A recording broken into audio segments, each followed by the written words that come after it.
Untamed is going to be untamed. It's going to be a little crazy. I want to talk to my people. I want to talk to my brothers and sisters. We can have grace and humility in how we interact with other people. Oh, hot dog, look at you. And nobody talked about what's really happening. And let's have conversations about what truth is.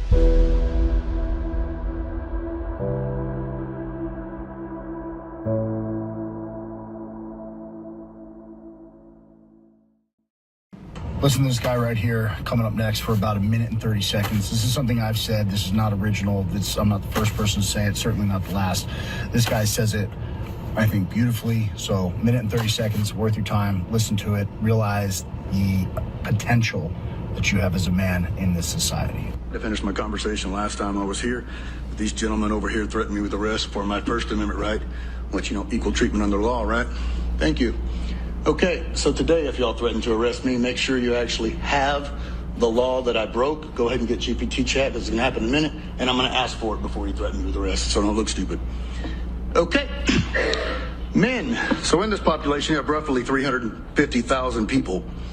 With the 350,000 people, about 70% of them men. 18 years and older is about 120,000 men.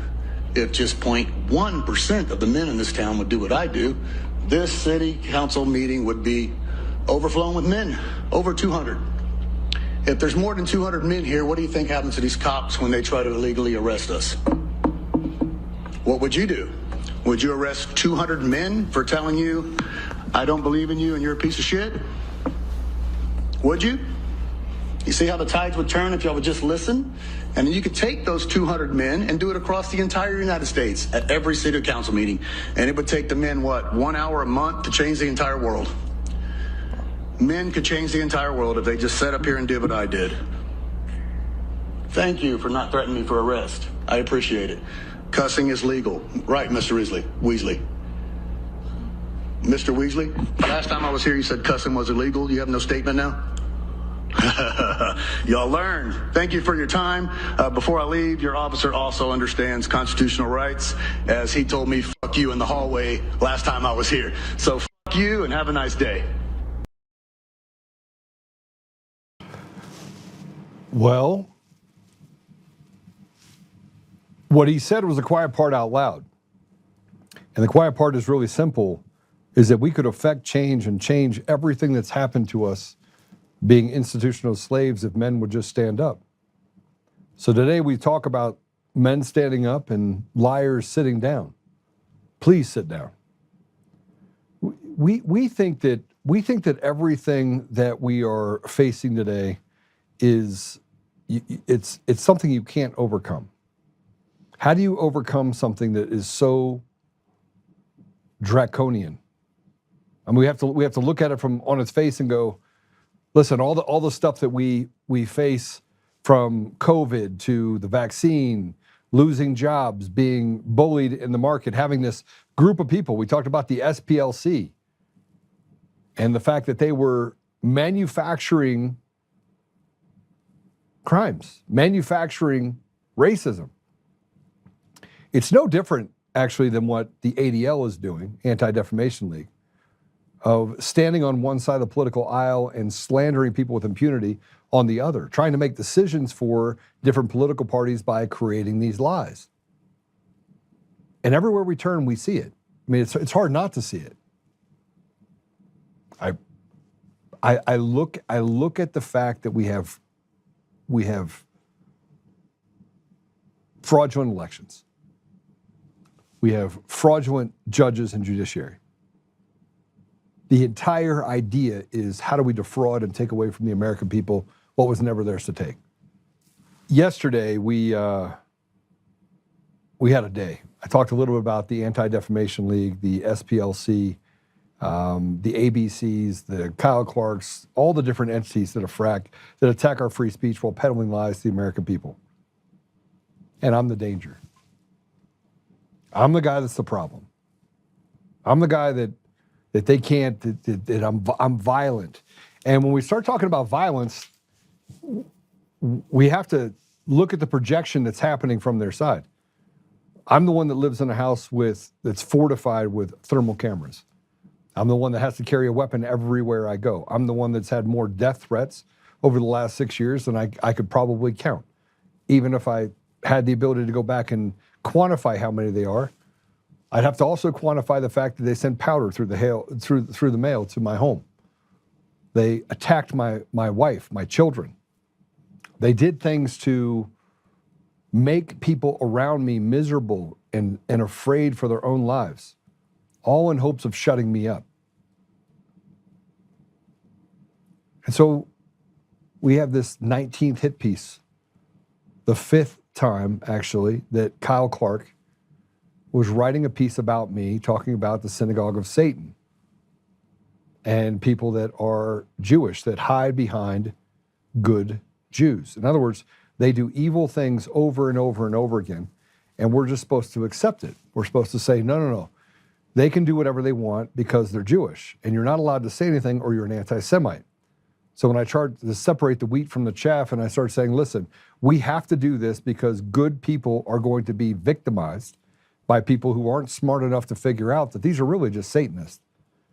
And you could look all you want, all over Colorado, and you could tell me, if you can tell me with a straight face and you could justify how Governor Polis, A.G. Weiser, Secretary of State Jenna Griswold, Dan Rubenstein, if you could tell me how those people are not demonic, I'd listen. I don't think you could. It's not a victimless crime and what has been done to steal the voice of the people of Colorado and around the country, but I'm more concerned about Colorado in destroying the Republican Party, putting up candidates that can't win, stealing votes in elections and making people feel like they're slaves. Now, I'm very comfortable with what I said, but Kyle Clark had this. He did another hit piece on me yesterday, so I'm going to be transparent with you. I'm going to put it up there. I'm going to ask you what you think. Go ahead and play it.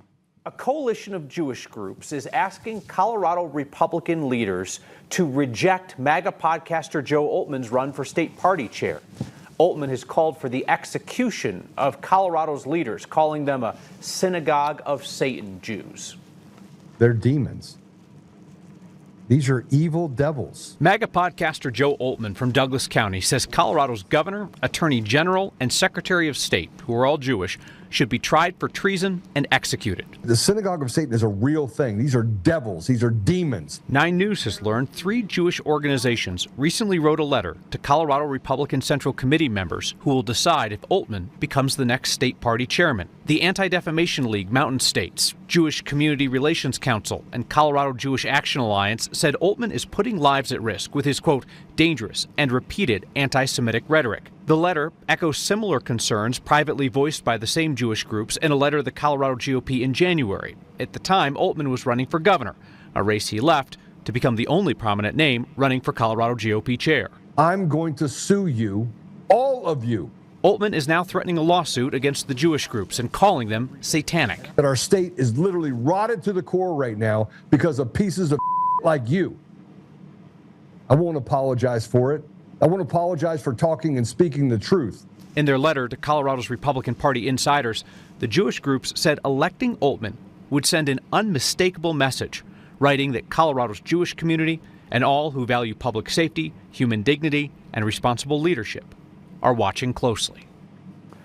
Oltmann has applied his synagogue of Satan label to a variety of Jewish people, from a Republican district attorney on the Western Slope to a Democratic state senator in Aurora, to a random online commenter who simply had a traditionally Jewish surname. I don't know anything about what he's saying about the traditional Jewish surname. But I didn't call for the execution of anyone. I said they should be tried for treason, and when found guilty, they should face the penalty for treason, which, anybody want to tell me what that is? It's very simple. It's death. And the thing that we keep pushing up against is it violence? Is it violence? Is what I'm calling for violence? Is what's happening in the state of Colorado 5 times in the last 250 years, the public has said, yes, tax me more. 3 times since 2020, that has happened in Colorado.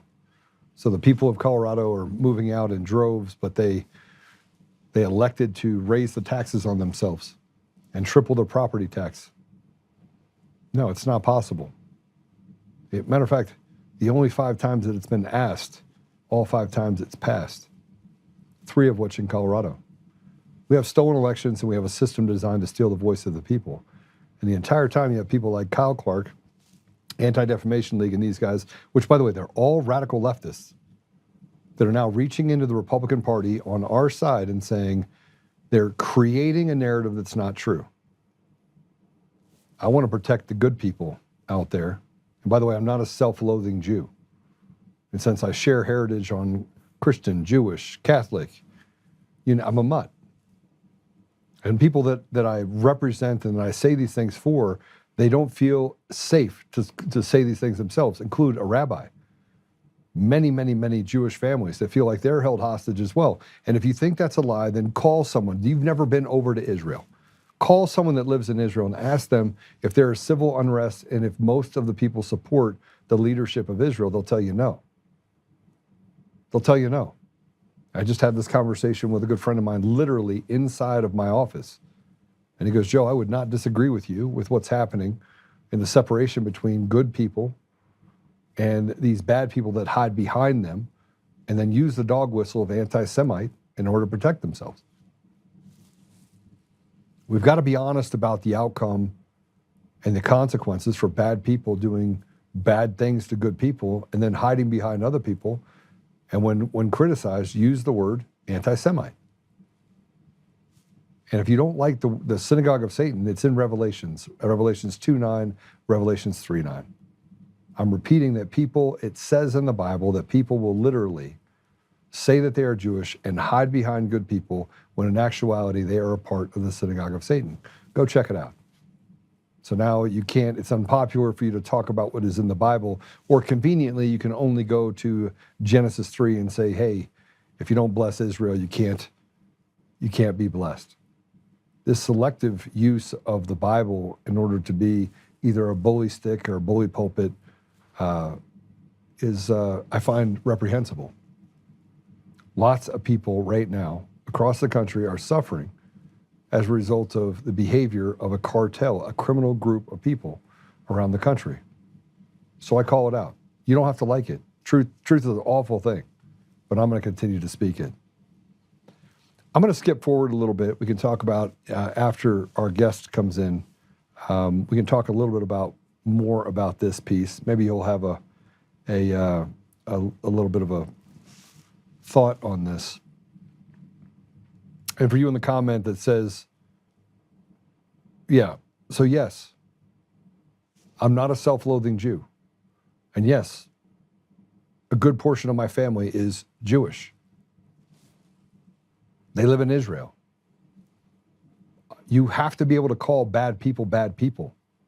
And they don't get to hide behind good people. And what most people don't understand is that this is why we had people that literally lumped them all together. The same thing that we did in World War II, the Japanese internment camps. We said everyone's bad because of a few bad actors. When you separate the bad actors, you separate the wheat from the chaff, a lot of good things happen. Because then people start to identify them as running just a criminal family, a cartel of really bad people that use an identity in order to shadow or to cover up their improprieties against our society, our communities, our states, our nation. We have a guest coming in. His name is Brian Kelleran. He's an investor, speculator, and market player. He's an accountant. We're going to have a good time talking about this because I predicted the outcome of silver and gold. I wonder if we'll get a chance to talk about that.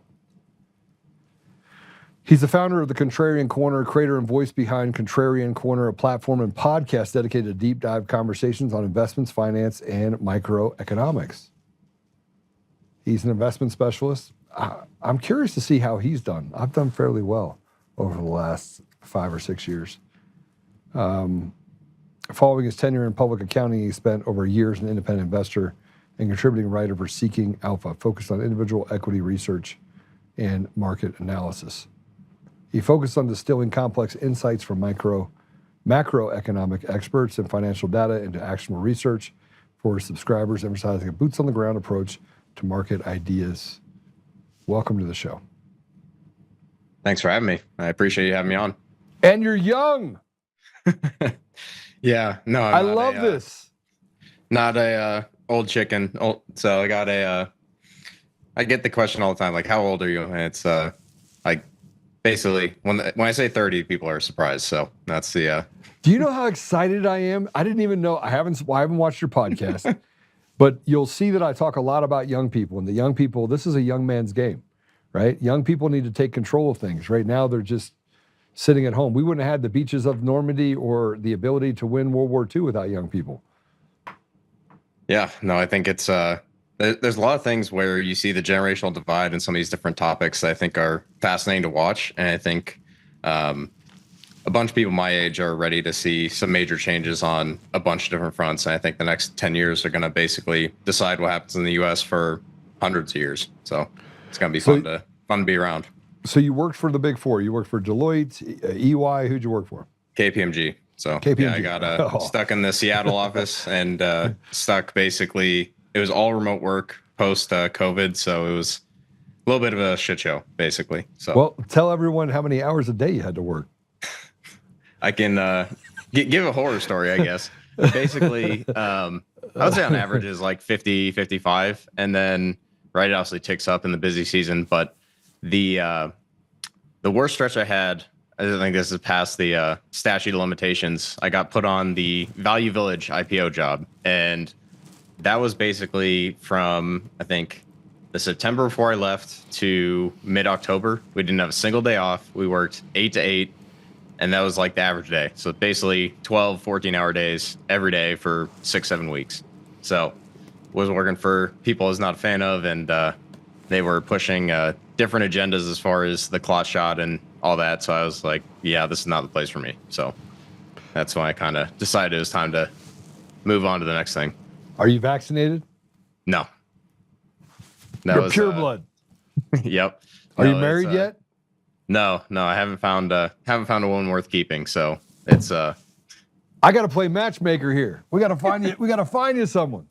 Well, I mean, I figure moving out to Idaho, which I did a couple of years ago, is better than staying in Seattle. So that's So I mean, which part of Idaho? Boise. All right, it's a little bit. Yeah. It's a little bit over the top on the a little crazy, kind of like Austin-ish, but good on the outskirts as long as you stay on the outside a little bit. I don't think it's. I think people see headlines from Boise. I don't think they understand that basically the average person out here is just as right wing as anyone out in the sticks. So I think the idea that they all lie. the women are blue hairs with nose rings and like tattoo sleeves. I think that's the exaggeration. So What's wrong with tattoo sleeves? I mean, there's nothing wrong with tattoo sleeves.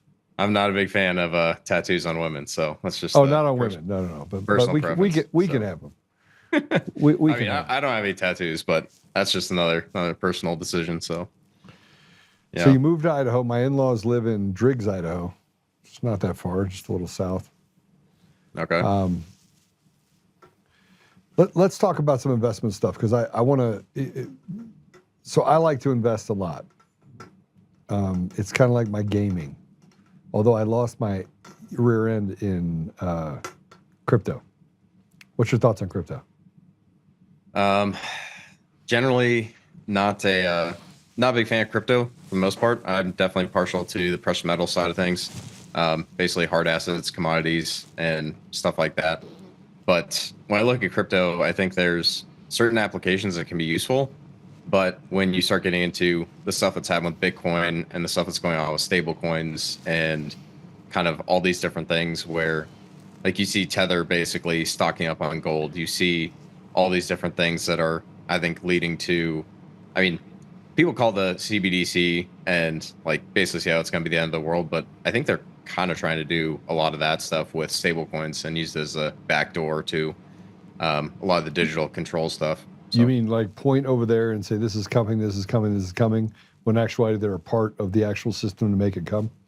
Well, it's like everyone's kind of been talking a lot about CBDCs, and it's going to be direct from the Treasury or from kind of the Federal Reserve, or right, whether it's in Europe, right, different vehicles for it. But if you have a so-called private company like Tether or some of these different stablecoin issuers, and they just happen to hold a bunch of treasuries, but I mean, there's a lot of things where you can get into the weeds on, hey, you have to spend all this or it disappears in a month, so you can't save. You have to, like, you have restrictions on what you can use as far as, like, you can't withdraw any cash with these stable coins, or you can't go and buy firearms or steak or cigarettes or anything they decide is not good for the people. But I mean, their definition of good and not good is very subjective. So I wouldn't trust many of those types with that kind of power.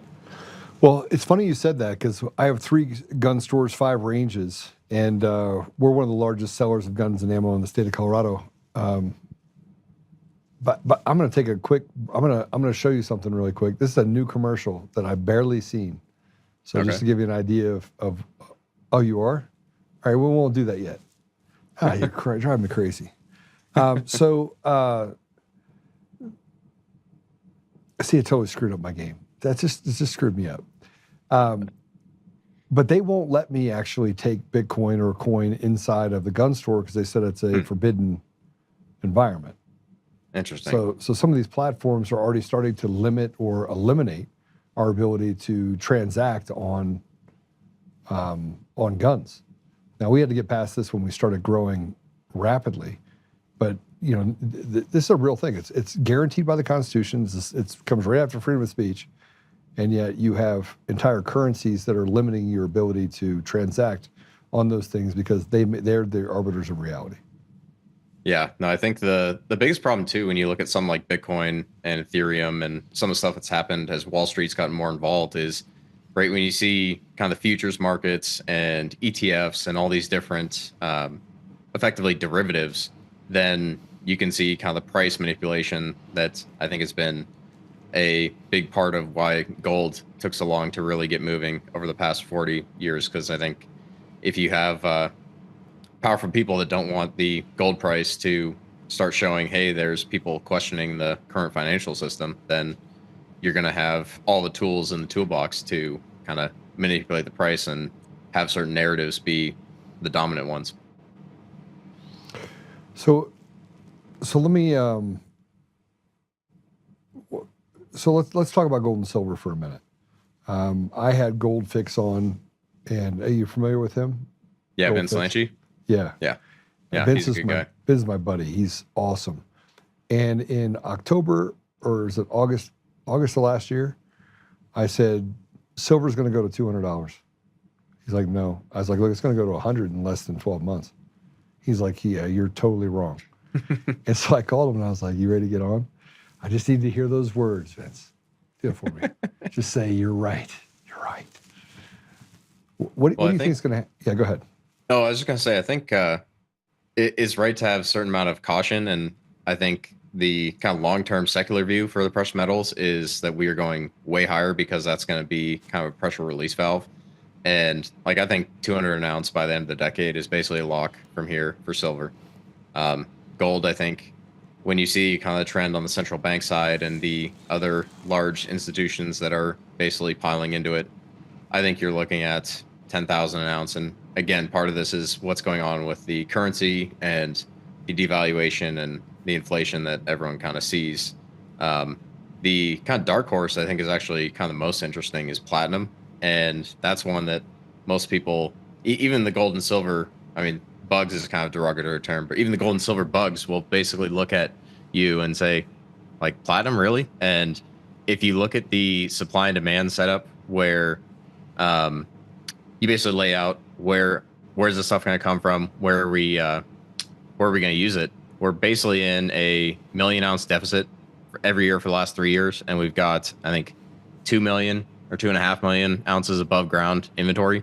So like in the next 2 years, you're basically going to see, I think, just a massive move to the upside where platinum, I think, will eventually pass gold. And it's actually a lot more scarce too. So I think that's something to consider for people where just for people that are visual learners, if you like got all the gold in the world that's been mined in history and put it in a room, you could fill up, I think, 3 Olympic swimming pools. If you got all the platinum and did the same thing, you'd fill up 1 Olympic swimming pool to your ankles. So it's like 30 times more scarce. And I think it's a pretty interesting place to be looking. So That's kind of where So I'm partial to. So you're dropping money into platinum? So I haven't put any new money to work in platinum for a while. I did a good chunk of buying over the last, like early last year, kind of after the whole tariff liberation day circus.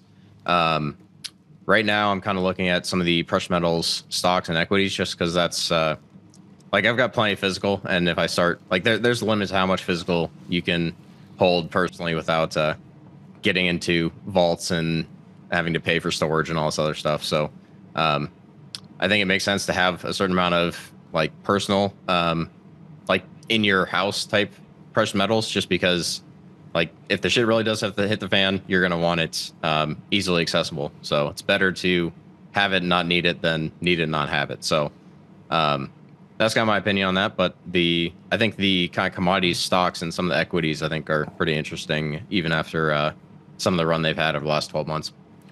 Do you think there's going to be a problem with platinum pricing because they're looking for replacement alternatives for how it's utilized? Because it's a highly used product as well, right? So Yeah. they are looking for replacements in the metallurgy as far as how to replace that particular product because of the scarcity of the product itself. Is that a concern for what you see pricing do if they start to move away from it? Well, I think that's kind of why it's taken so long for platinum to kind of get up off the floor of like $1,000 an ounce. Like everyone was kind of assuming, hey, like electric vehicles are going to come in and basically set things up where, right, if you don't have an internal combustion engine, you don't need catalytic converters. And so, right, that means no platinum group metals. And, right, everyone's kind of realized the EV narrative is not all it's cracked up to be. And so now that kind of leads to, okay, where's the money going to come from now? And hybrids actually take 10 to 15% more platinum group metals than like your typical gas vehicle. So I think we're actually going to see that surprise people over the next 5 or 10 years as more and more hybrids become common. And if you look at the jewelry demand and you look at the other industrial uses, I think we're going to see that tick up as well. Like, if you get into some of these different supply chains, it's very interesting to look at how much of the like F-35s and missiles and all these different pieces like require very high purity gold and silver and platinum group metals and rare earths and all these different things. And like all these supply chains are basically dominated by China, or we don't really have that here in the US. So I think that's a place to be kind of keeping an eye on that stuff over the next 5 years. I think that's something that the U.S. definitely needs to have a focus on. So if we, I mean, so I was just looking up some of the things that just making sure that I understand what they're doing with palladium and rhodium as far as replacements for platinum, which are a little bit more readily available, but also on that same scale of metals that are kind of shooting through the roof. Well, rhodium's actually, I think, more rare than platinum is. I think that's the only place you actually mine that, as far as I know, is in the Bushveld complex in South Africa. And then palladium, I think, is a bit more common, but it really just depends on kind of the mine and the area you're looking at. So I think the Stillwater complex in Montana, that's kind of the only palladium mine here in the U.S. And then there's some spots in Canada and places in South Africa they're looking at developing mines, but really it's still dominated by Russia and South Africa for the palladium side. And they don't really have another replacement. Most of that's used in catalytic converters. But what are you recommending people do as far as spend money on different precious metals? If you were closing your eyes, obviously I'm not going to say that this is an investment strategy. They can follow you on these strategies, but if you're closing your eyes and said, okay, I'm going to put some money aside and I'm looking for an average return of say 15% a year, what would you buy? Well, I think it depends on your kind of risk appetite and what your time horizon is. If you're going to be looking to buy something and sell it in a month or 3 months or 6 months, then you're not going to want to buy physical because you're going to get dinged on the way in and dinged on the way out for the premiums. So I think that's something to be aware of, is if you can sit on this stuff for a certain amount of time, then I prefer physical. Like I have physical gold, silver, and platinum. And I think that's kind of the way to do it if you're not looking to offload this stuff in the next 12 months. If you are, there's physical ETFs. I would stay away from GLD and SLV, kind of the two main ones that have, I think, JP Morgan and was it HSBC as custodians. I would stay away from those just because they, I don't think they have the gold and silver in those ETFs. So I would go with. Wait, hold on, time out. You don't think they have the gold and silver? No, you think they're using leverage rates against that? Well, I think with the rehypothecation and derivatives and all these different things going on, I think those ETFs are it's basically just a matter of time. Like they're doing the house of cards and they can keep these things going as long as there's no issues. But even as we kind of saw last year, like Black Friday, when there's like the market outage. I think the futures markets were shut down because of some, they basically blamed it on a data center and said there's weird stuff going on. But if you look at stuff like that, that's because someone big was asking for physical delivery on silver. And that was right before silver was basically off like a rocket. And you see kind of bifurcation of these commodities markets where the Chinese side, their markets are basically set up for physical delivery of platinum, palladium, silver. You name it. That's what their markets are designed to do. And our markets here in the West are basically paper markets designed to give people price exposure, right? And so when you have markets here in the West where like the single day volume is 5 times the annual silver mine supply in one day, right? That doesn't make a whole lot of sense, right? There's not a real justification for that as far as physical industry or some of those things. So that's what I'll say is like there's a lot of leverage in the system. And like I'm not the guy to tell you exactly how, like, here's how they use derivatives, here's exactly how much silver or gold some of these ETFs have.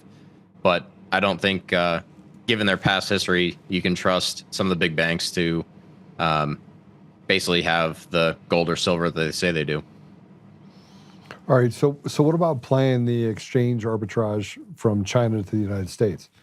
Like right now, the silver pricing is like 73, 75, whatever it is today.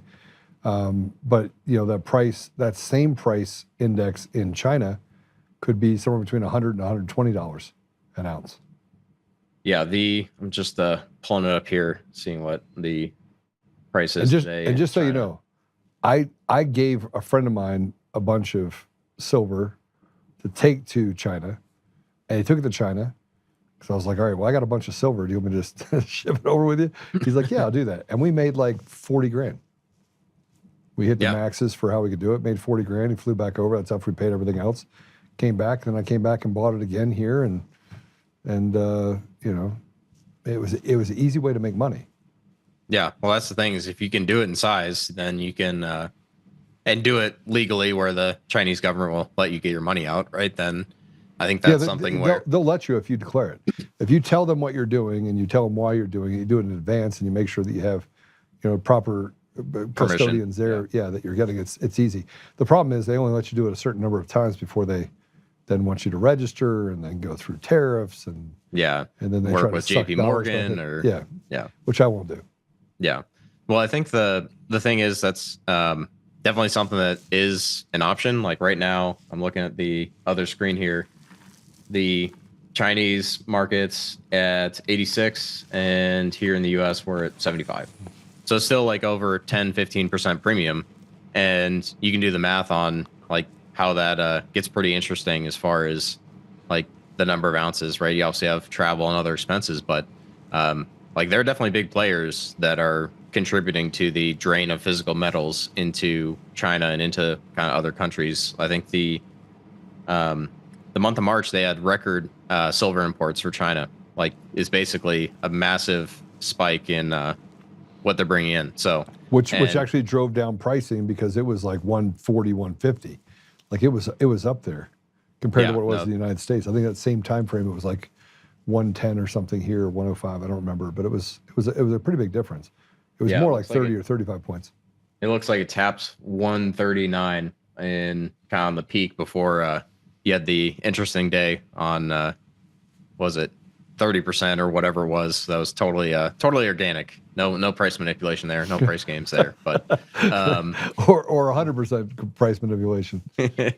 yeah, no, it's interesting to kind of see these things happening though, where eventually they're going to run out of leverage and derivatives when some of these markets don't have the metal, and some of these markets are not actually that big either. Like the platinum market, you get one kind of medium to large institution that they could basically corner the platinum market with 10% of their fund.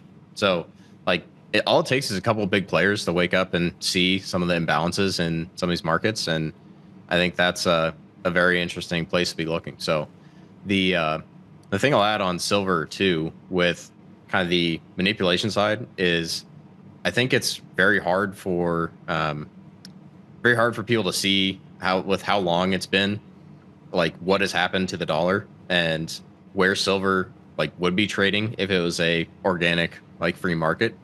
And you look at how, like, even just since I was little, like you go and grab a burger, like a nice sit down restaurant for $5 or $6, and now it's 18 or 20 or whatever it is. And you look at the same thing for silver, you start running the math on like the currency units and all that, like you're looking at well into the triple digits, not just 200 an ounce. Like I think this cycle, like people are calling for 1,000 an ounce. Like I have no idea if it goes that far, but I think we're going well past like $200 in this cycle, whether that's 5 years out, 10 years out. Like I think that's one of the better ways to preserve your wealth without taking company risk, without taking counterparty risk, right? If you hold the physical metal in your possession, then you're not worried about what a bank will do or worried about what some ETF custodian will do or anything like that. So let me ask you a question, and this is something most people don't know about. What if silver, you know, you have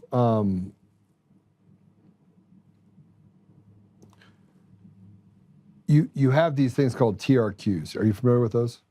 So that? Those are the tariff rate quotas. So those are used on commodities and in agriculture, but also used on metals, like mostly steel and aluminum. So as of right now, it's not been applied to silver, but it could be. And if they were able to apply it to silver, you'd see the price of silver that would skyrocket, because they would limit the amount that was allowed to in or out of specific countries. In this case, we're talking about the United States. Is that a real risk? Is this something you'd even looked at before, or?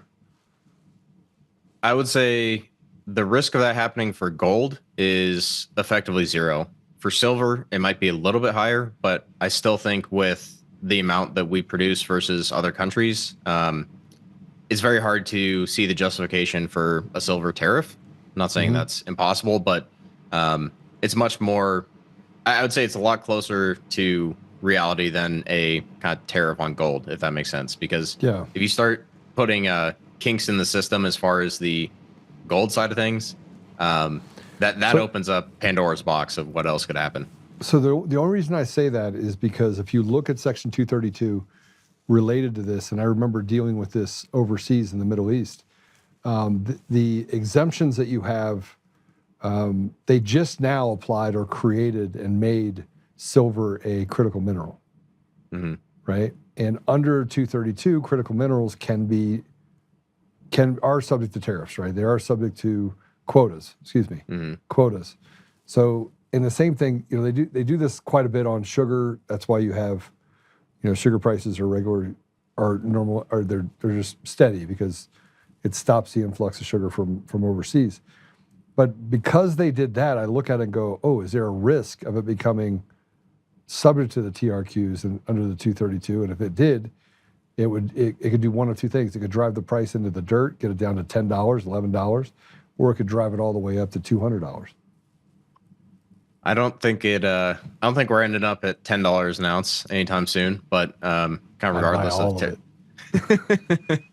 take out a mortgage on the house and lever up. But I would just sell the house and buy a vault. That's all I would do, and I'd live in the vault with the silver. No, it's I don't think we're going to see some massive sell off here. I think this is kind of the like sideways chop, like people lose interest and take some time for the market to work these things out. But like I'm still pretty positive on silver and gold for next 6 months, basically into the end of the year. But as far as the tariff side, I think it's something that would be like, I don't think we're going to start using trade policy to monkey around with silver. As far as the rare earths and the other like critical components, you're absolutely going to see things like price floors and like stockpiling, strategic involvement from government for some of these different things. Pricing. Well, if you're looking at like opening up a monazite mine or some of these different rare earth deposits, right? You can't do the math on, I mean, basically China's been subsidizing some of these different industries, whether it's copper and aluminum smelting or rare earths refining, all these different things. And so if you try and run like the NPV or the investment calculations here in the West, because we have this illusion of free markets, people are going to look at that and say, like, no, I don't, like, I'm not going to go open up this mine. So what's that? Say it again. The illusion. Oh, the illusion of free markets. Yeah. So No, tell everyone what you mean by that. Well, the way I'll put it is like free markets are basically a myth, and it's never been a real possibility. It's just not how humans work. Exactly. And I think there are signs that you see more and more people waking up to this fact, but and part of it's as simple as like the price manipulation going on in oil with what's going on in the Strait of Hormuz, and you see all these different things where it's conveniently timed tweets about ceasefire or not ceasefire, and then you see someone opening up $500 million short position or whatever it is right before. So people are like waking up to the fact that, hey, these markets are they're not just price discovery, right? They're not designed just to make the economy more efficient and get goods where they need to go when they need to get there, right? There's a lot of different things where people are in there playing games, and there's a lot of money to be made if you have a guy who knows a guy, or if you, right, there's the saying, someone always knows, right? And you see it in some of these different things that happen in the market, and it's becoming more and more obvious to everyone. Well, so I can actually say this because it's been well over 20 years. But I made my first $1 million off of a guy that called me and said, cash out everything you have, borrow as much money as you can, and put it in this stock. And I went, are you serious? He goes, now. You have until tomorrow at 4 o'clock. And I was like, okay. So I did. And I was a young man, and I made well over $1 million in 2 weeks. Literally, off of, I think it was like $71,000. It was crazy. Yeah.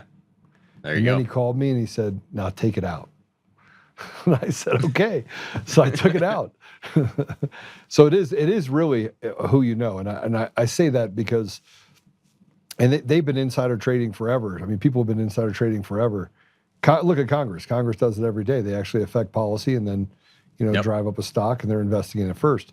Let me ask you a question about AI and how you see that playing a part in all this as well, because you can train AI to do certain things that will manipulate the market. You're seeing more of it every day where the markets go like this, right?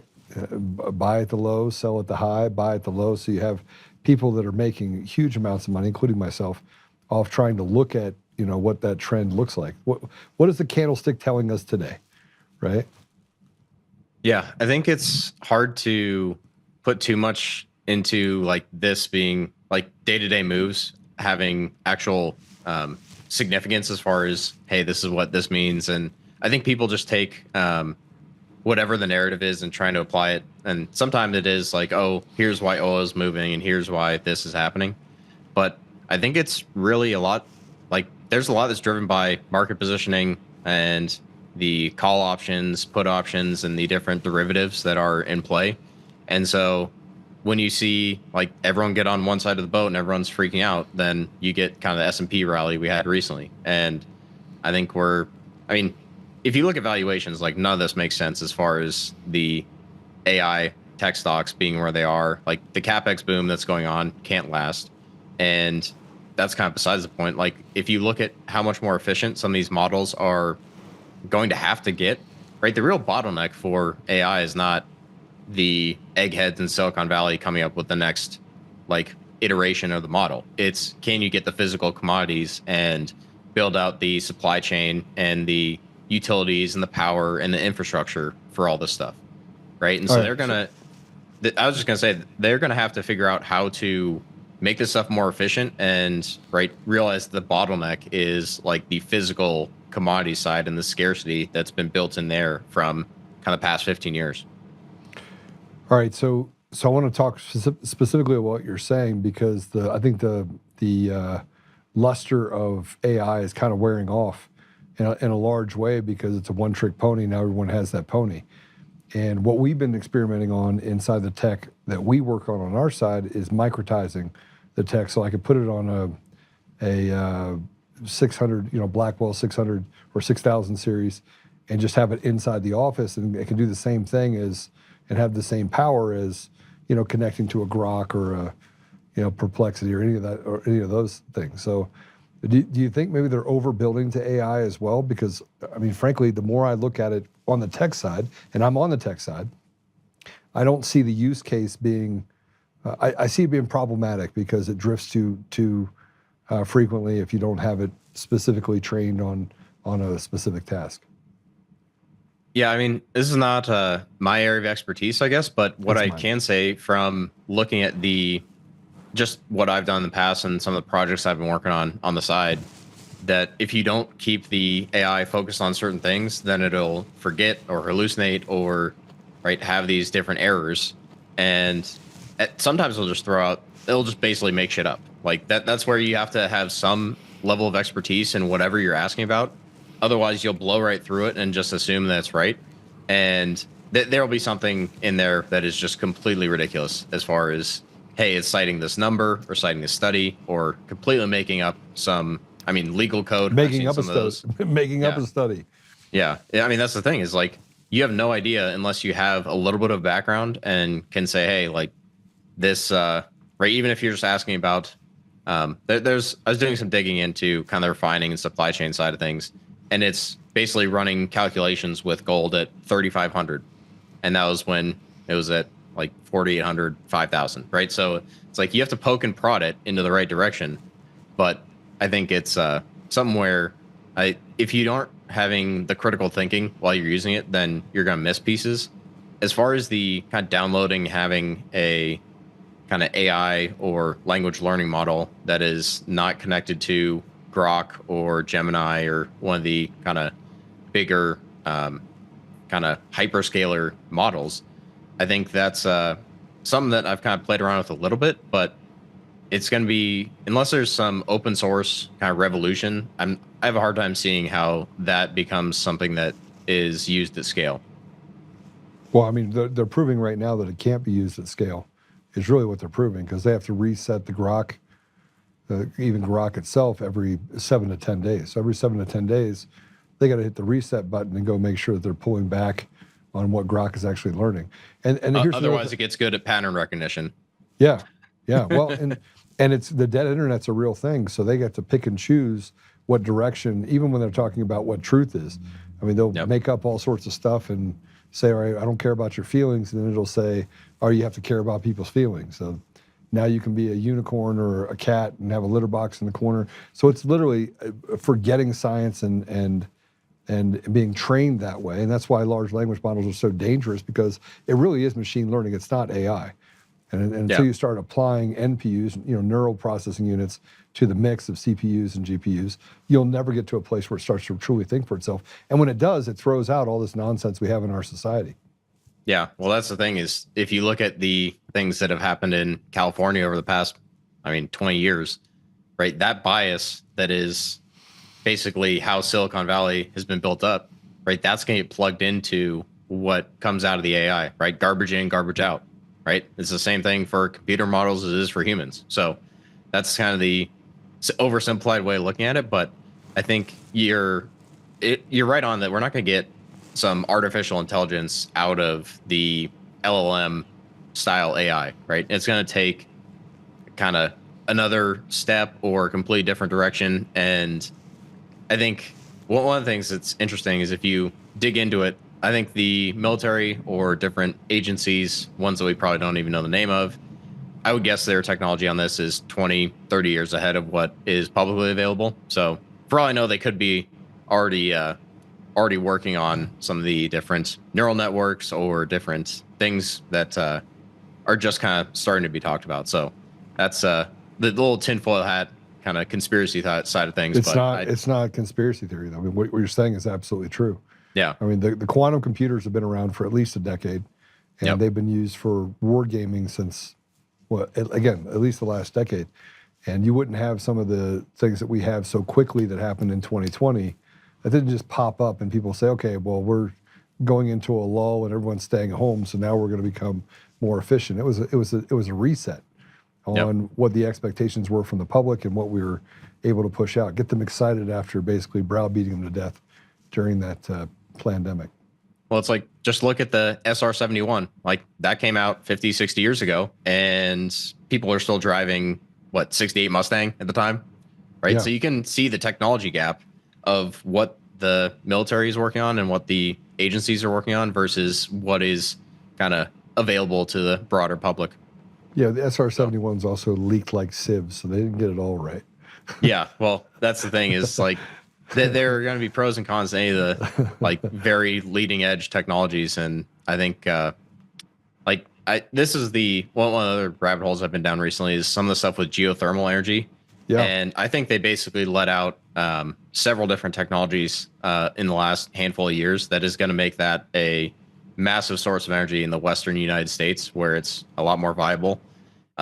Basically, like, there's different drilling technologies that will pulse the rock ahead of the drill bit. And so it's going to make it a lot more, basically, you're able to go a lot deeper at a much better price versus the old technology where you'd be melting drill bits and destroying equipment. And so, like, to get to 2 miles, it would cost you 10 times as much as it would be to go 1 mile deep.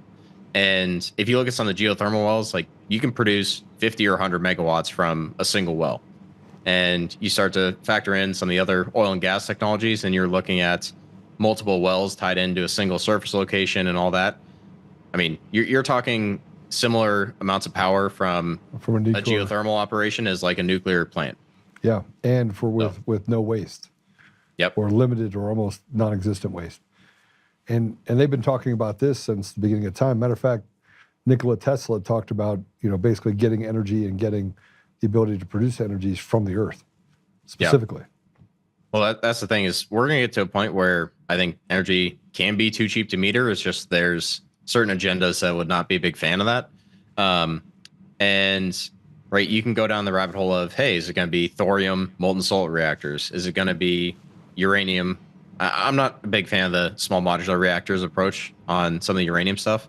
I understand why they're doing it, but I think there's better ways. If you had like a central planner that was basically pulling the levers and actually had the best interests of the country in mind, I think you'd see massive investment in natural gas plants in certain areas. I think you'd see massive investment in the thorium technology because, right, you're not going to get anything you can make nukes out of from the thorium side. You're going to be looking at geothermal, depending on your location, or you're not going to just, right, put it anywhere and everywhere. But if you look at the kind of western half of the United States, it's a prime hotspot for that technology. So it is a little bit dependent on where you put it, but I think there's a lot of technologies that we're going to see in the next 20 years that'll make energy very, very cheap. And all it keeps doing is going up now because they keep limiting or eliminating sources of, in Colorado, they just tried to eliminate natural gas. It's completely antithetical to being a good human. And they're doing stuff to make it more difficult for us. Yeah, well, that's the kind of Malthusian agenda if you go back far enough. But it's one of those things where you see all these different supply chains having issues, and it's going to be very interesting to see how it all plays out. Like California in particular is in really rough shape as far as their refining base and some of the stuff that's going on there. Like they've just had 2 more refineries shut down in the last 6 months. It leaves 2 left. No, I think it's 7. But there's 4 more that have basically said, hey, if you don't like figure out this cap and trade, cap and invest, whatever they're calling it now, then we're going to be shutting down as well. So it's very interesting. I just had a guy who worked at the Valero refinery that shut down in January on my podcast, and he lays out like the whole the whole chain of events that's going to happen over the next couple months and how It's it could Michael? impact the rest of the U.S. You have Michael on? Mike Ariza, yeah. Yeah, he's awesome. He was on Thursday or Yeah. Friday. Yeah, no, he's a good guy, and we were kind of getting into, right, okay, if you have issues because you're not getting any fuel imports from Asia and your infrastructure isn't able to, right, offload all this oil, and that means the port shuts down, right, and the amount of food, like, more food comes in through that port than any other port in the U.S., right? So if you start having that supply chain having problems, you can't get diesel for the trucks, like, it basically... The worst case scenario is it turns into absolute chaos in California and spreads quickly because Nevada and other states are relying on California for their oil and, I mean, gas and diesel as well. So There's so much going on right now. It's hard to keep up with it. And I just do everything I can to just read about it every morning. I wake up and start reading about, where's our energy? Where's our precious metals? Where's our stocks? I make traditional stocks. I love playing traditional stocks just because it's fun for me. yeah, no, it's there's definitely a lot of stuff going on. There's certain things that I've started to tune out, like the day-to-day tweets on the wax on, wax off on the Strait of Hormuz, whether it's open or closed. But no, I think there's definitely opportunities out there, especially for people that are looking for stuff that's undervalued. It's just probably not going to be in the Apple and Microsoft and Nvidia and kind of that kind of sector of the market. As far as if you're looking for something that's cheap, it's probably not going to be the $4 trillion, $5 trillion company or whatever the market cap is these days on some of those. So I think it makes sense to be looking a lot smaller. Well, I agree with you fully. What's fascinating is that I can bring up a bunch of stuff with you, and you're young. So there's two things that have to happen. One, you've got to make sure yourself. I'll make sure we share this everywhere. We got to make yourself more available. I'd love to have you and Vince on the show at the same time. That should be really interesting. Yeah, no, I think it'd be a fun three-way conversation. And Vince is on tomorrow. All right, what are you doing tomorrow? Depends on the time. I can probably make it work. All right, I'm gonna reach out to Vince. I think he would have a good time with it. Have you ever had him on your podcast? I have. I've had him on a couple times, and I actually am due to get him back on. So this will be a good way to have it. So I actually, so we'll get a hold of you tomorrow to have you back on again tomorrow with Vince. All right. I love that guy. He's amazing. And I'll end up watching, now that I've basically interviewed you to see your level of knowledge, I'll probably watch all your stuff as well. I don't really watch any of the political podcasts because I do one myself. And so getting into some of the metals and how does the geopolitical part affect how things are, yeah, I'll study that. But all right, before you go, I want to show you our new commercial for DCF. You got to see it. I haven't seen it yet. All right. So this should be really good. Let's go ahead and play it. Oh, hi. I almost didn't see you there. Welcome to DCF Buns, where you can find the freshest buns in town, if I do say so myself. Oh, our master bakers teach class every week. So whether you're new to baking or trying to improve your culinary skills, we got you covered. And we can help you bake the cake of your dreams. We'll even clean your cake if you want. And if you don't want to bake anything yourself, we have loads of fresh buns available in a variety of shapes and sizes. Check us out at dcfbuns.com to learn more. DCF Buns, we keep the buns hot and the deals hotter. Buns.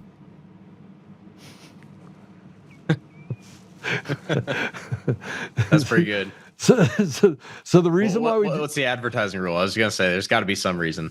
There is an advertising rule. So you're not allowed to advertise guns on a certain radio or TV. So we advertise buns. And you have guns in the background. We don't talk about them. We just talk about buns. And people go to DCF Buns, which takes you to DCF Guns, and say, hey, now that you're here, let's tell you what we actually do. So everyone got to see our commercial. It's a pretty good commercial. Yeah, no, that's a good way to do it. Sometimes you gotta get creative when the thought police are telling you what you can and can't say. These guys are crazy. So. All right. Well, I apologize for calling you Brian instead of Ben. They screwed up on their paperwork, not me. No, so it's I all just want to good. make sure I clear. But Ben, how do people follow you so we can put it up and we'll get you back on? And they'll call you about tomorrow too. I think that'll be an awesome conversation. Yeah, no, I'm definitely excited about that. You can find anything I'm working on at Contrarian Corner, whether it's on YouTube, Substack, on the podcast apps as well. And then if you want to find me on Twitter, then it's just Ben Kelleran, and you can kind of look at my feed a little bit, but it's more shit posting than anything serious on that. I kind of save the market research and podcasts and all that stuff for the Substack and the YouTube. So that's where I'm at. All right. Well, thanks a lot for coming on. I really appreciate you. God bless you. And yeah, I get pretty excited having young people on because, man, we need to hand the reins over to you. I'm ready to go play golf and fish and hunt and let you guys handle the rest. So it's encouraging. Yeah. It's encouraging. We need to make sure the boomers get the message though too. Seems like they're holding on for dear life. So they need to get out. I mean, look at Congress. It's like a blue-haired bingo hall. It's a gerontocracy. Yep. So how do we? This is where when I first started the show, and I had them say, if 200 men were here, if 200 young men in every city would show up places, these blue hairs would run for their life on both sides of the aisle, right? Yeah. Well, that's the thing is I think it's very kind of separated or decentralized as far as what young guys are seeing and doing. But there's a lot of guys that are basically my age or younger that think a lot of the same things that I do. And it's just a matter of kind of putting them all in the same place and kind of having everyone pulling the same direction. So when that happens, I have no idea. I think we're going to need to see a real generational shift in the next 5 or 10 years for that to really start to take place. But you're already seeing the political Overton window shifting and what people can talk about, all that stuff starting to shift very quickly. So I think that's another thing to keep an eye on for the next 5 or 10 years. Well, I've been called everything from racist to an they tried the racism part. My family's interracial. They tried the homophobe part. My business partner's a gay, married, Jewish father of 2. And I accept people where they are, not where I want them to be. There's no part of me now it's the anti-Semite. So now I'm a self-loathing individual. So I'm really good at that stuff. Yeah, there's a lot of magic words they'll try and use to put you in a box. So it's not something I think is going to work for much longer. I agree with you. Thanks, brother. I appreciate you very much. I'll have you on tomorrow. Thanks for having me. All right, take care. Ben, see, this is the encouragement that I get. I'm ready to retire. I'm actually not that old. Well, maybe I am. Compared to Ben, I am. But I'm encouraged by, one, his intelligence, 2, his ethics and moral value, and then his understanding of things that, of how it works. And most people in our end of the world, we rely on other people to do that for us, except for me. I'm just a weirdo. But we look at the things that are happening in Congress and legislatures and all these different places where we've walked past the young people. And what young people we do put in those positions, they just carry on and do exactly what the blue hairs tell us to do. And it leaves us at a material disadvantage because we're on our way out, they're on their way in. They should put their stamp on life and be able to get to a better outcome. So, well, we're going to take a quick commercial break, and then I literally have 10 minutes. Actually, we're going to take a commercial break, and I'm going to hand it over to Patrick. He's going to finish up 2 reasons, one of which I have to go up to, I'm going up to Weld to go to a debate for the Colorado State Chair. Man, I'll put it out there so you guys can go to it. I'm not so much thinking that, man, our party is so broken. It's so broken in so many different ways. And frankly, it's debilitating to even have the conversation about how it's broken or why it's broken. We just, everything we turn around, and we have these same people who are so punch drunk for power and for position and money that we promote retards. We promote people that frankly are just not smart, don't have the ability to lead, and they wonder why the party at a large degree is broken, and how retarded people that betray the people get put in the positions of power and authority in Congress, on the bench, in legislatures on the state level, DAs, lawyers. They're just all a bunch of weaklings, and we have to tolerate it. And I don't think we should have to do that. So tonight should be interesting. We'll see how it goes, but I'm going to take a commercial break, and Patrick's going to come back and kind of finish it up for you. So we'll be right back.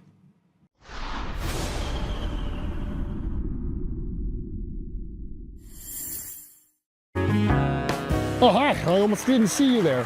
Welcome to DCF Buns, where you can find the freshest buns in town, if I do say so myself. Oh, our master bakers teach class every week. So whether you're new to baking or trying to improve your culinary skills, we got you covered. And we can help you bake the cake of your dreams. We'll even clean your cake if you want. And if you don't want to bake anything yourself, we have loads of fresh buns available in a variety of shapes and sizes. Check us out at dcfbuns.com to learn more. DCF Buns, we keep the buns hot and the deals hotter. Buns.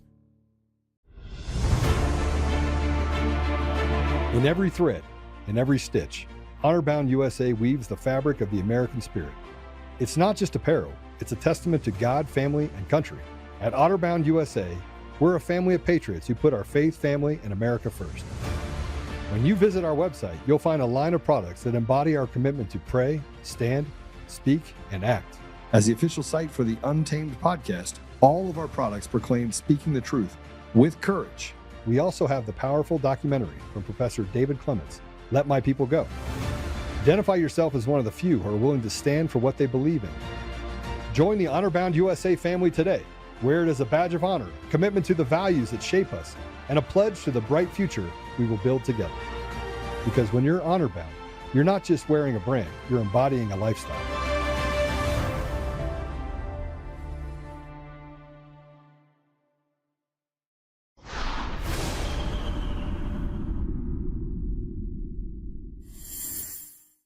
Y'all, I Antifa'd so hard that my toddler is literally playing pretend burning down federal buildings.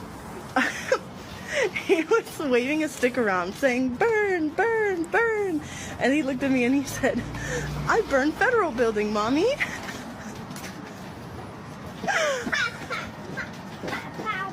Too good, too good. Welcome back, everyone. Thanks for staying with us as Joe heads up to handle his business and I jump in to close out our business here today. What you saw right there is a product of today's society, which is programming our children as young as 3-4 years old to grow up to hate this country, believe it is a racist country, and that to act out violently is okay. That's parenting in 2026, especially by liberal women. They're a problem in our society. And the reason why they have run amok is because real men have sat down. They weren't real men. Real men have retreated. Men have retreated. The only ones left are the ones that are standing up, speaking truth, and taking arrows every day in their chests. Those are the real ones that are sticking up every day. And if we had more of us sticking up every day, we wouldn't have this going on in our society. This would not be tolerated in a sane, loving home environment. It is not normal for a 3-4-year-old to walk around with sticks pretending to light federal buildings on fire unless, guess what? They've been taught it. They've seen it. They're Antifa. Did you hear it? I Antifa'd so hard. That's her priority. Okay, what type of loving, nurturing environment could that child possibly grow up in? What type of damage is that child going to endure at the hands of that leftist mom for the next 8, 10, 15 years? And then get indoctrinated through the schools? They're making super-tards is really what they're doing. They're making super-tards. They're starting with the kids at this age with the parents, and then they rev them up, get them into the schools. The schools keep revving them up while they get it at home, right? And it's building and building and building, poof. So yeah, as Joe was talking earlier with our guest, talking about, this 10 years is going to set us up for the next 50 to 100. Yeah, no shit. And the real men need to get a handle on today's society. Our society has spiraled out of control because this has happened and men were beaten into a corner, named, name-called, shamed, put down every which way, misogynistic, racist, right? Find any which way to attack a man to finally make them retreat, to allow this foolishness to rise to the surface. And that's what we have now. And this goes on throughout homes throughout this country. Unfortunately, there's a lot of children growing up in homes like this without the strong male figure there, without the dad there. And you can't say that doesn't make a difference. Having dads in life makes a tremendous amount of difference. They set the boundaries. They reinforce the expectation. They let you know that acting out of emotion isn't okay. You can express your emotion, but that doesn't mean you get to act on that emotion, right? Very fine lines. And when you just have a mom in a house like that or a lesbian couple in a house like that, this is what gets taught to their kids that, hey, let's go burn down federal buildings. I'm not, maybe priorities need to change in our society. Deprogramming of the of the mentally ill on the left needs to happen now, society, to give our younger generations a chance, to give this country a chance. The idea that, let me try this differently. The way the left sees the world is not compatible with the way we live in America today. So where do we go from here, right? When you take male masculinity and beat it down to where it is today, where the majority of 18 to 30-year-old men are sitting in their parents' basement playing video games, jerking off, and smoking weed, it's because they have been beaten down to the point, and they know if they speak up, they'll get shot right down and be put down back in the hole. So they just stay in the hole. And that's what is the game plan. That's what is wanted, is to make sure strong male voices aren't created, aren't amplified. And if you start thinking about creeping up, saying things, right, we're going to shoot you right back down into the hole.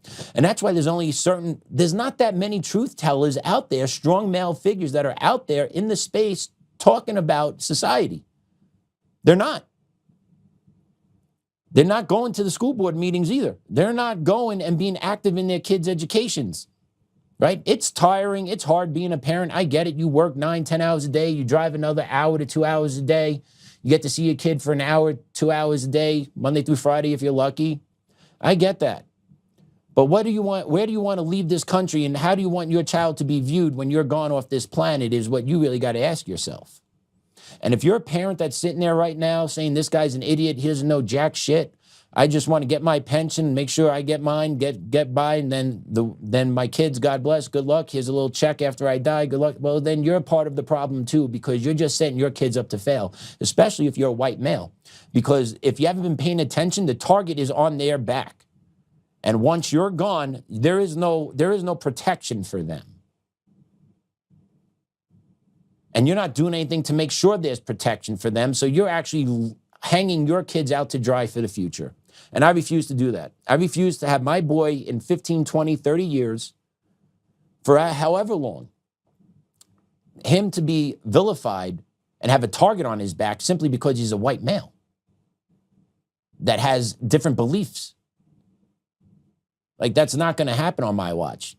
And that's why I'm doing what I do every day. Come to work, strapping in with Joe, fighting in the courts, doing everything I can do to make sure that I'm doing everything possible to say, no more. And once my court case is over with, I'll be doing more stuff, right? Like, they have brought me into this fight where I don't see a pathway out of this fight. And I need more men to understand that. More guys need to understand you need to get into this fight for the benefit of your kids. It's not about you. It's about the future. Just like what your parents, grandparents, great-grandparents did for you before you got here. We owe all of them a debt of gratitude. And the way to pay that is to do what they did when the time called, which is stand up and fight. Stand up and fight. You retreat to your corner, you lose. You say, oh, it doesn't really impact me. It's fine. You lose. Because eventually they'll take enough inches till it impacts you directly in your face. And then when it's in your face, there's nowhere else for you to go. Just like the left built their alliances with marginalized groups, this group is marginalized, this group is marginalized, and it's all because of these white males over here.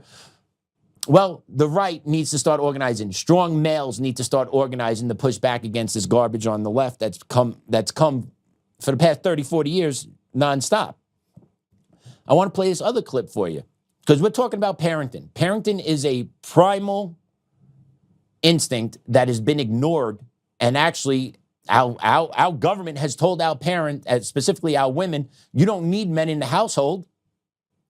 We'll supplement that income. We'll make sure you get your public assistance, rent control, right? Make sure we make it as easy as possible for you to get by, to make sure the man is out of the house, because we don't want that child to have a strong masculine figure around him.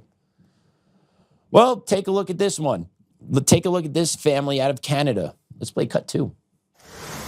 So a wild and frankly disturbing story out of the state of Utah. A transgender woman and her partner are accused of kidnapping her child, allegedly to go take her to Cuba and get gender reassignment surgery. Madeline Rivera live in Washington with more on this. Maddie, what do we know?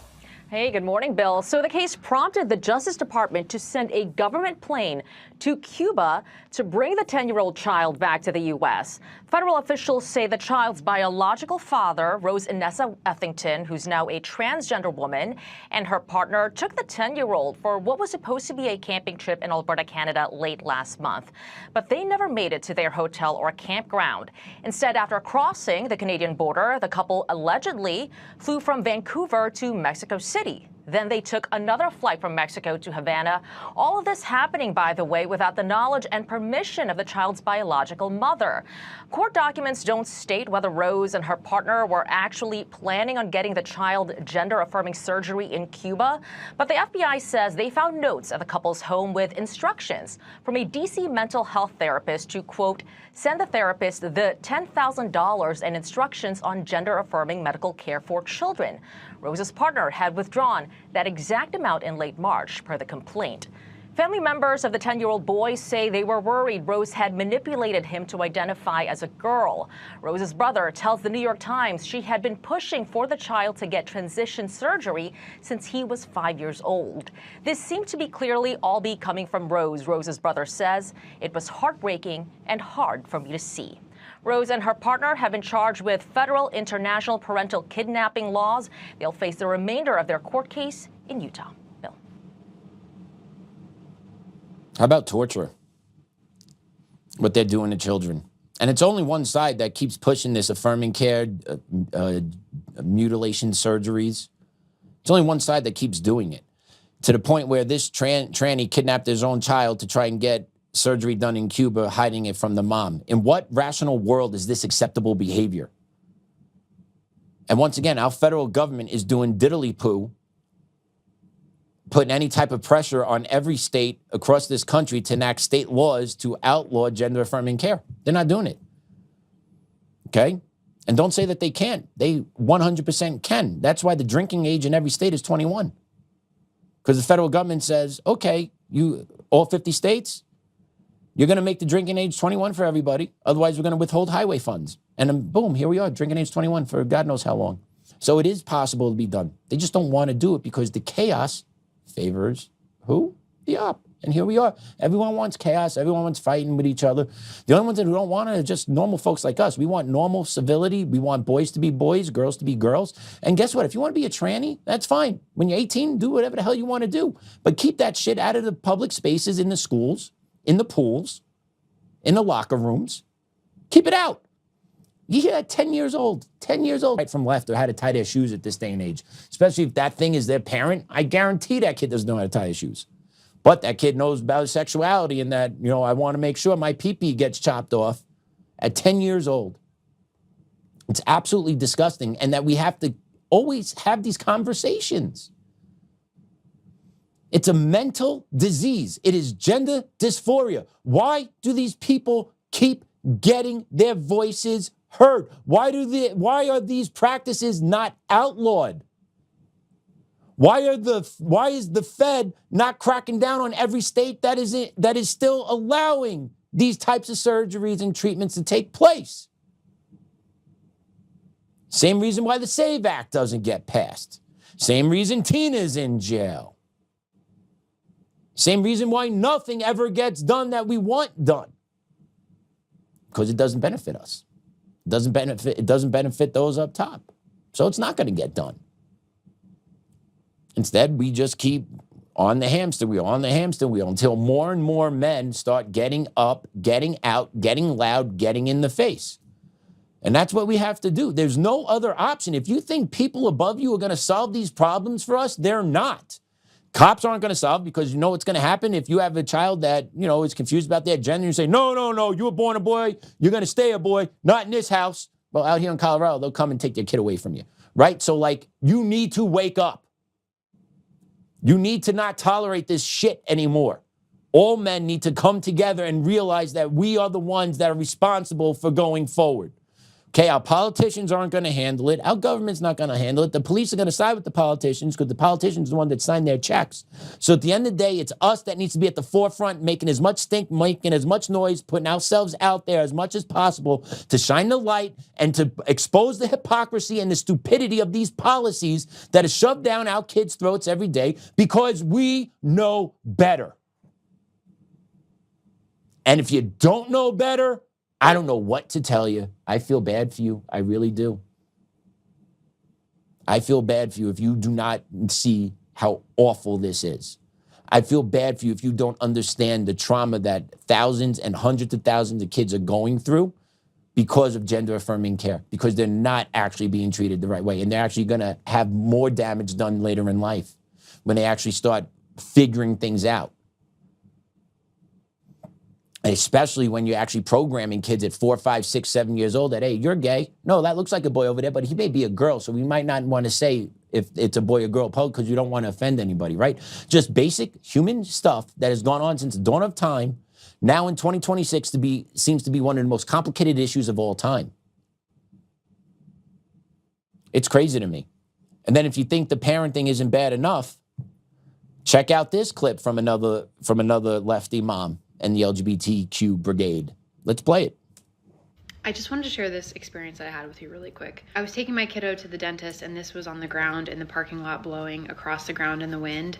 And my kiddo was like, "Mommy, look." And a little girl got to it before he could. And she was with her father, this middle-aged white man. And the little girl runs up to it and picks it up with excitement. And she's like waving it around. And the dad comes up to her very quickly and says, "Give me that."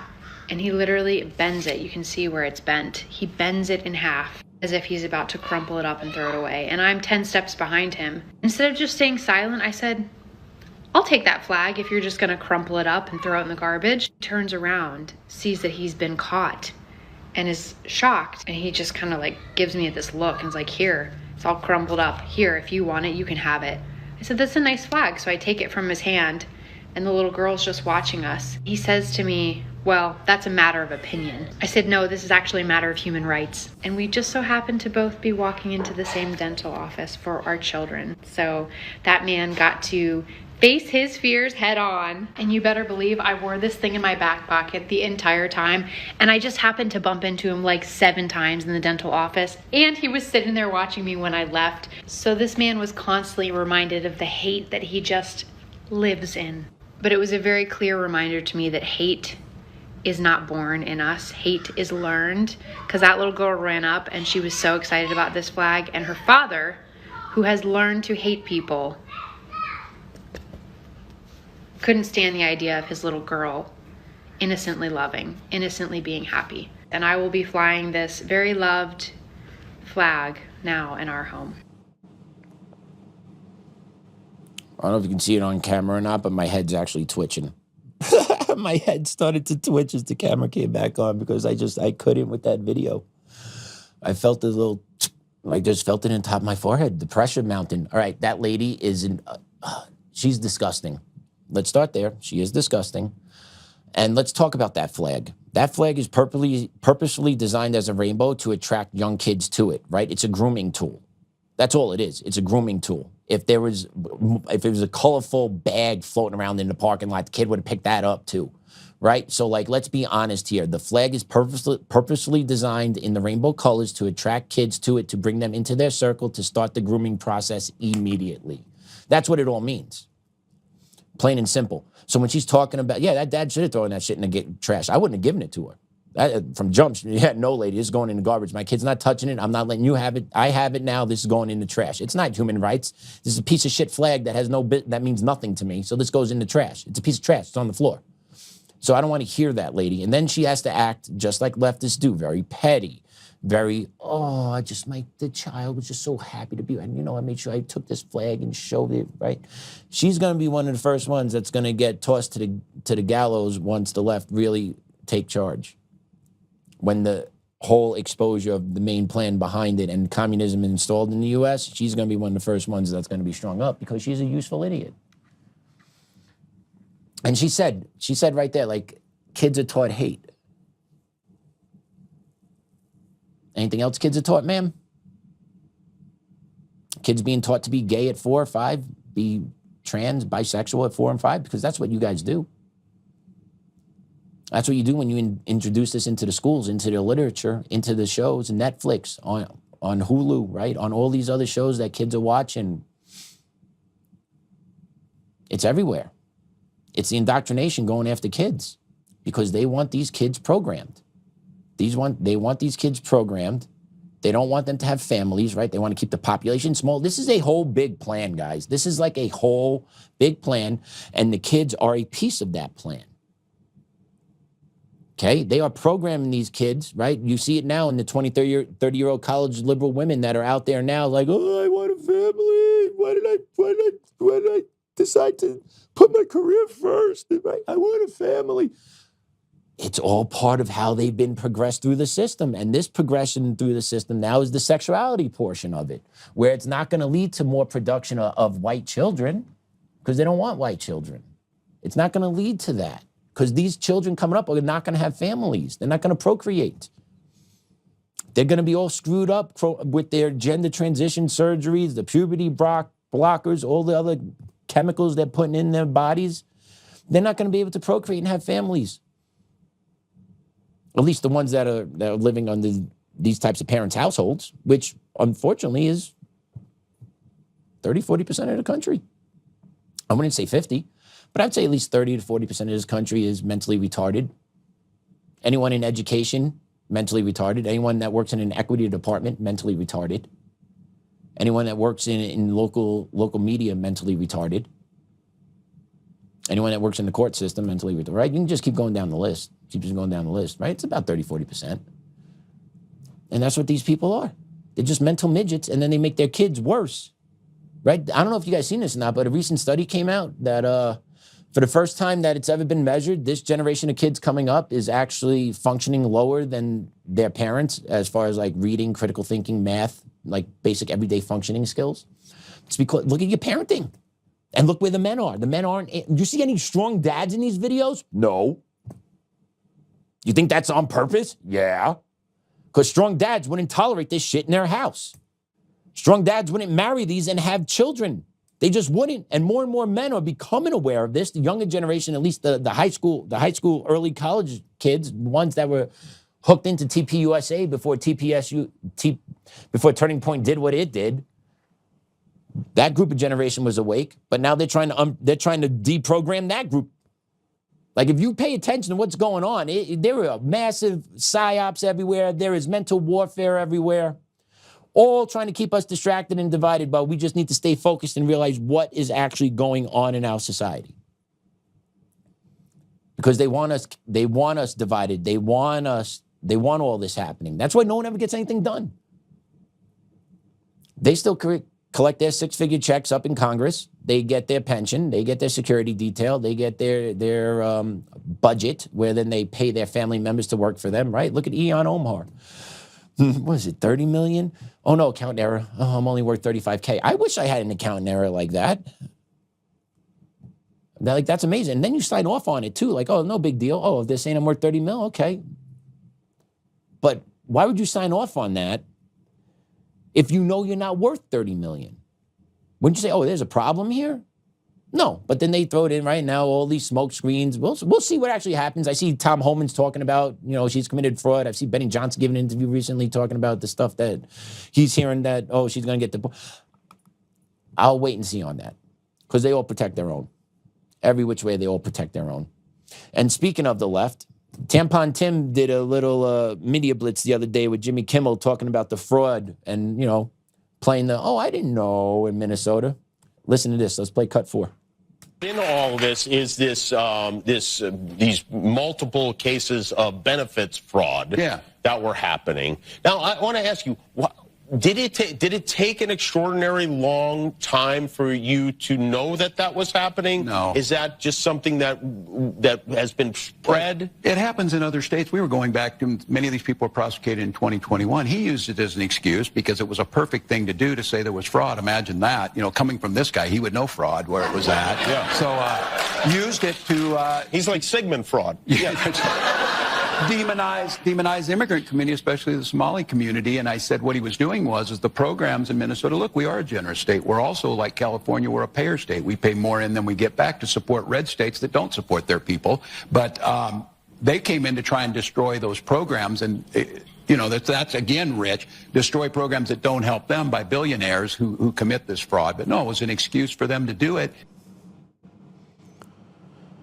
Yeah, complete non-answer. He was aware of the fraud going on, didn't care about it because he was getting his at some point during it, and he's just simply dismissing it, even though it was billions of dollars stolen from the American people that was siphoned back to Somalia, back to Al-Shabaab, some terrorist organization. Hey, no harm, no foul, American. Shut up. Every state does it. Every state does it. So does it make it right? No, but that's the mentality.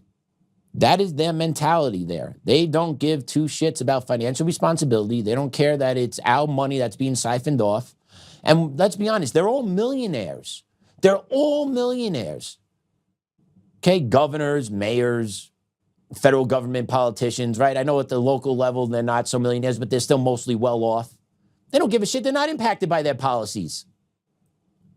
He doesn't care that it makes it harder for the American person to go to a grocery store to buy a gallon of milk. He doesn't care that it stretches your money a little bit more because he's got millions of dollars. It makes no difference when fraud happens with him. He doesn't give a shit, right? And this is the thing that drives me nuts. This is a hand-to-God true story, and this is what is so infuriating about our system. Tax season, right? Everyone had to file April 15th, yada, yada, yada. My wife and me filed early. We got a letter from the IRS, and then we got a phone call from our accountant. Ready for this? They froze our return over, drum roll please, $5.12. I shit you not. They called us. There was something like mismatching with the medical coverage that we had, and we were off by $5.12. They put a freeze on everything. They told us, we are freezing you. You're not going to get anything until you give us a call and we rectify this. Over $5.12. The IRS did that. So you're telling me the federal government, state governments can't audit and keep track of all the fraud that's going on every which way? They certainly can. They just don't give a shit. But then they expect me to make sure that $5.12 comes out of my pocket. And that's exactly what I'm talking about here. Tim Walz and all those politicians don't give a shit because that money doesn't mean anything to them. Because they're rich. They're millionaires. They're part of the club, baby. They got the best accountants, best lawyers, best tax write-offs. They know the games they're playing. Us regular folks down here, that $5.12, I'm going to make sure I get every last dime out of you. Billions of dollars going back to Somalia. Billions of dollars going through the Minnesota airport that TSA agency at the gate check told let it go through. Just let that money leave the country. But make sure you get my $5.12, you pieces of shit. And that's why this government, that's why there's so much anger in this country, because every American experiences basically the same thing, just differently. That you know you're doing everything right, a little mistake here, an oversight there, nothing purposely being done, but I'm going to make sure I get every last dime out of you, sir. Why? Because you did everything right. And then everyone else that does everything wrong keeps getting the free handouts, free shit. Because why? Because we're the ones that are doing everything right. We're the ones that empty our wallets. We're the ones that keep going, do, here we go. Oh, take more? Oh, more? More, sir. You need some more. You don't say. Just wait.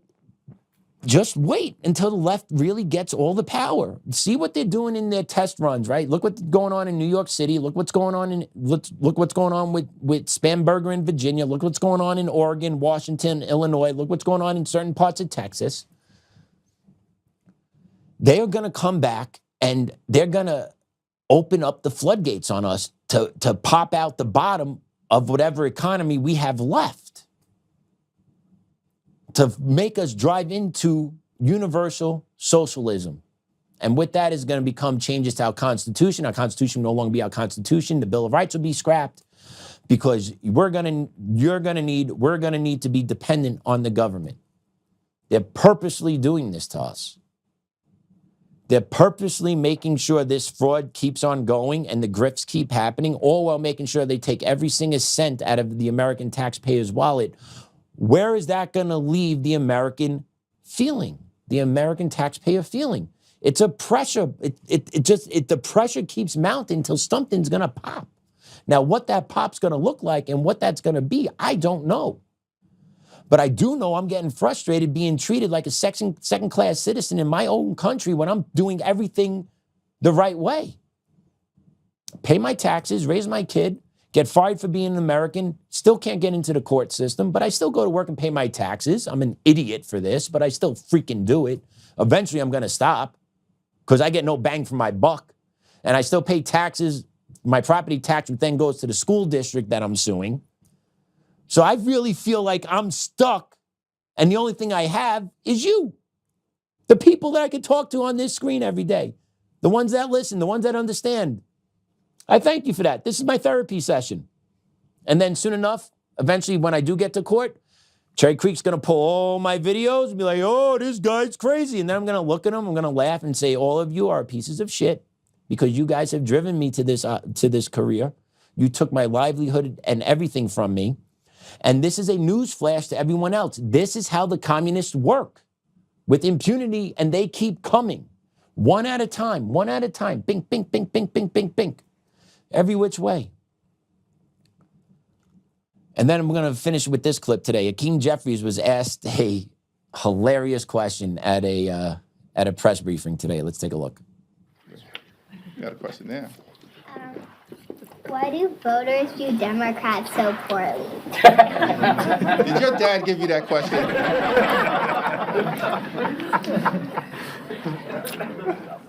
It's a great question in that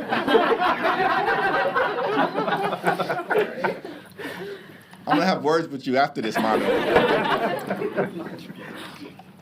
Listen, I think that we exist in an era right now where the American people are understandably frustrated with institutions because far too many people in this country are struggling to live paycheck to paycheck. They can't thrive and can barely survive. And so there's a frustration with Congress, there's a frustration with institutional political parties, whether that's Democrats or Republicans, certainly a frustration with the courts, with organized religion, with the media, frustration with institutions of higher education, and, of course, frustration with the current President of the United States of America. There's a great frustration that applies to every organized institution in this country, and Democrats are not immune from that. And we do have a responsibility to continue to convince the American people that as a party, we're actually focused on making their life better. Did you actually pay attention to all that and hear what he had to say? Because there's a whole lot of nothing. And it was cute. A reporter brought their young daughter to work today, and the simple question was asked. I don't know if you heard it at the very beginning, but the question was simply asked, why do voters view Democrats so poorly? Well, if you watch the beginning of my block, you could see why. Okay, well, let's start looking at the indoctrination of the kids, the attacks on kids, the attacks on parents, going after parents that spoke up at school board meetings, labeling parents domestic terrorists. Maybe that has something to do with it. Maybe that has something to do with the belief in open borders and entitlements to illegal immigrants must be paid out as some sort of retribution for past harm that somehow you and I are responsible for. Maybe that has something to do with that policy. Maybe that has something to do with increasing taxes to make sure that illegal immigrants get everything. Maybe that has something to do with that. Maybe that has something to do with what's going on in Virginia with the increase of taxes, property tax, sales tax, new business tax, and regulations being stacked up against the American people that are trying to start businesses. Maybe that's a reason why you're viewed so poorly. Maybe that you attack the First Amendment and you get people deplatformed, you get people fired from their jobs for being honest. How about that's why the Democrats are not viewed as favorably? How about you don't view this country as being a great country? You don't view this country as the land of opportunity. You view this country as the land of systemic oppression. Maybe that's why your party is viewed as so unfavorably amongst Americans today. And Hakeem Jeffries, you answered it in your answer. You said people are tired of the courts, people are tired of the higher ed, people are tired of this, people are tired of that, right? You want to know why? Because at the end of the day, all those institutions are compromised by special interests because you guys take your money from your donors and you do what your donors want and not what the American people want. And that's why the frustration in America is at an all-time high. Because right now, we are the ones that are in tuned, no. There's enough alternative media sources where people are getting more and more information that is not being put in by the mainstream media. So more and more people are becoming informed. And that's what they don't want. They don't want an informed populace because the informed populace will call bullshit on everything that they say. That's why they don't like Joe's show. Joe's informed. He calls bullshit when he sees it. And it's really hard for them to keep hiding because the more informed you are and the more you listen to these assholes on the other side talk, you know they don't know what the hell they're talking about. You know they don't have a game plan. Has anyone heard what their game plan is for the election campaigns coming up other than we want Trump out? No. Because you know what the game plan is? Marxism. Straight up, that's what it is. They're just going to put a pretty face on the front of it. It's not going to be Kamala this time. It might be Newsom. But they're going to dress it up real nice because they learned from the last time. And they're going to shove this out there to the American people again. And the majority of American people don't want it. And if nothing is done about our election systems, if the fraud isn't dealt with, we're getting it. We're going to get it. Right? But the Democrats are not popular. They're not. There is nothing on their platform that I think a reasonable, sane person would actually agree with. They act like the Constitution is a suggested warranty instead of the founding document of our country that actually protects the citizens from the overreach of government. The Democrats are the ones that are the part of the government overreach at all ends. The First Amendment argument, you say what I want you to say, otherwise you're no good. That's not how the First Amendment works here. That's not the premise of the First Amendment here in America. America is supposed to be allowed to say what you want to say. Period. People lived and died and fought for all this. And it is being slowly eroded away by this one political party that, I don't know why we're so unpopular.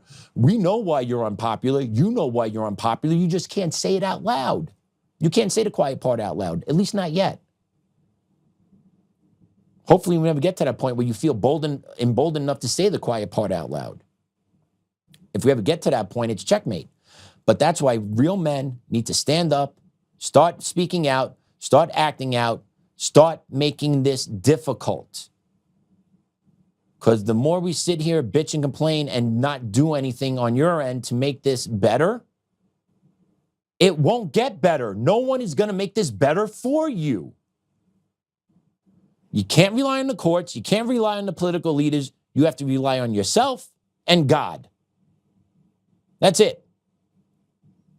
Stand with God, walk with God, trust yourself, trust your character, instill that into your children, and fight like hell. Because they deserve to have a country better off than what we founded. And right now, we're the generation that's not leaving this country in better shape for our children. We're the generation that's not leaving this country in a better shape for our children. That's our legacy right now. Let's pray it out. In the name of the Father, Son, Holy Spirit, amen. Dear Lord, thank you for the opportunity to sit in the chair today and spread the word to the people listening to Untamed Nation. Thank you, Lord, for having the ability to see my wife and kid today while I was at work. It was very nice for a little 20-minute break in the day just to see their smiling faces. It was a beautiful, beautiful break in an otherwise chaotic day. Dear Lord, thank you for America First Legal, the law group that is representing me taking on these communist Marxists out here in Colorado. We have a hearing on May 12th. Please, Lord, let the judges be fair and impartial and let the truth be heard that day.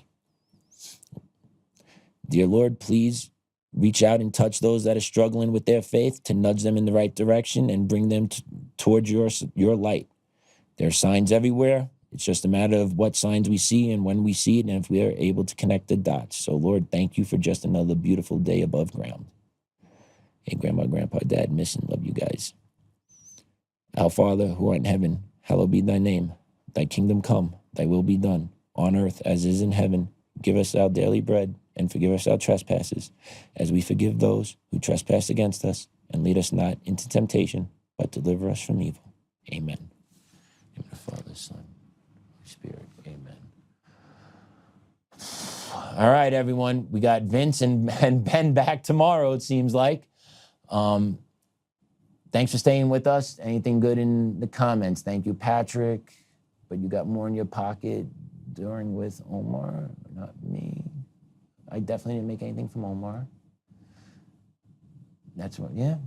They do need our kids, and our job is to protect our kids. And if you guys follow Erin from Colorado, follow her. She put up a pretty good post this morning. I saw it. Take a look at her. I would love to have her on the show with Joe.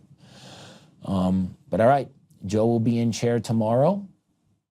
Until then, class dismissed.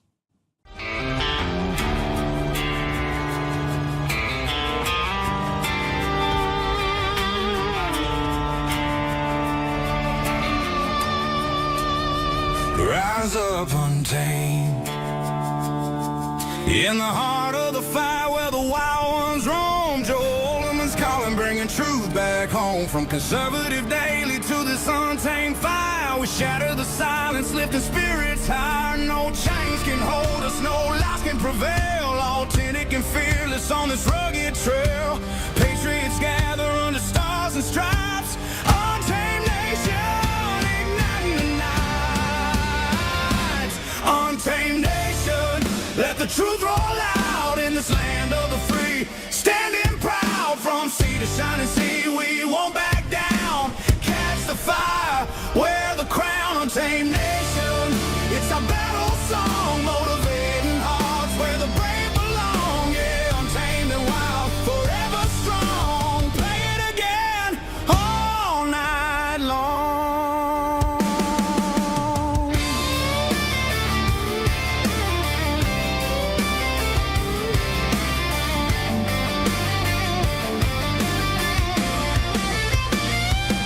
Break the mold, chase the real. No more games, time to heal. Joe's voice leads the untamed crew. Truth matters through and through. Untamed nation, let the truth roll out in this land of the free. Standing proud from sea to shining sea, we won't back down. Catch the fire, wear the crown. Untamed nation, it's our battle song, motivating hearts where the brave